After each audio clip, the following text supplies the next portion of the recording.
नमस्कार।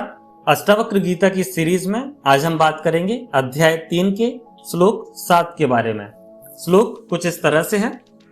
उद्भूतम ज्ञान दुर्मित्रम अवधार्य अति दुर्बलः आश्चर्यम कामम आकांक्षेत कालम अंत अनुसृत। अर्थात आश्चर्य है कि काम ज्ञान के शत्रु को धारण करता हुआ, अत्यंत दीनहीन भावना को अनुभव करता हुआ जीव अंत काल के समीप होने पर भी उसी काम को चाहता है, उन काम वासनाओं की ओर प्रेरित होता है। गुरु अष्टावक्र इस श्लोक में मानव जीवन की सबसे विरोधाभासी स्थिति की ओर संकेत करते हैं।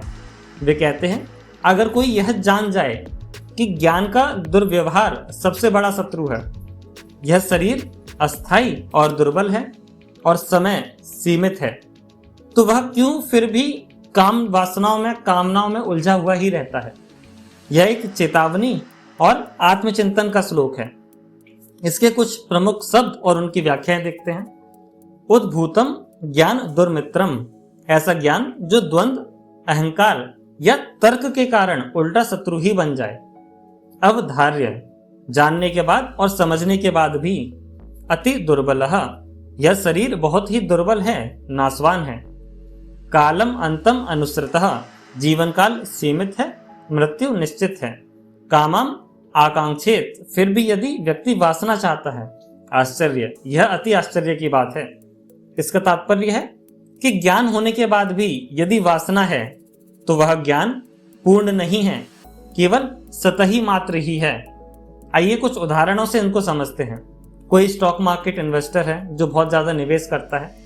उसे पता है कि एक पर्टिकुलर शेयर बहुत ही ज्यादा जोखिम भरा है, इसमें लॉस होने के चांसेस बहुत ही ज्यादा हैं। फिर भी अगर लालच में आकर वह उसमें ही इन्वेस्ट कर देता है, तो यह क्या दर्शाता है? ज्ञान के बावजूद वासना का खेल। कोई बैंक अधिकारी है या कोई ऑफिशियल है, गवर्नमेंट ऑफिशियल है, उसे सभी कंप्लायंस नॉर्म्स पता है, क्रेडिट रिस्क पता है, लीगल क्लॉजेस भी उसको पता है।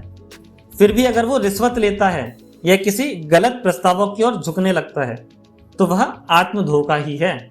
ज्ञान है पर इच्छाओं की आग अभी तक नहीं बुझी। आर्टिफिशियल इंटेलिजेंस की हम बात करते हैं। मान लीजिए कि एआई को सिखाया गया कि कुछ इनपुट्स हानिकारक हैं या फिर भ्रामक हैं। फिर भी अगर वह उन इनपुट्स को स्वीकार करता है, तो इसका निर्णय तंत्र अभी भी अपूर्ण है। बस यही है ज्ञानी का काम वासना में फंस जाना। यह श्लोक बताता है कि केवल ज्ञान होना ही पर्याप्त नहीं है। जब तक वह ज्ञान आपके व्यवहार में ना उतर जाए, तब तक वह ज्ञान सतही ही बना रहता है। शरीर की दुर्बलता, मृत्यु की निकटता और वासनाओं की क्षणिकता, इन सब का बोध अगर सच्चा हो तो कामनाओं की ओर जाना असंभव ही है।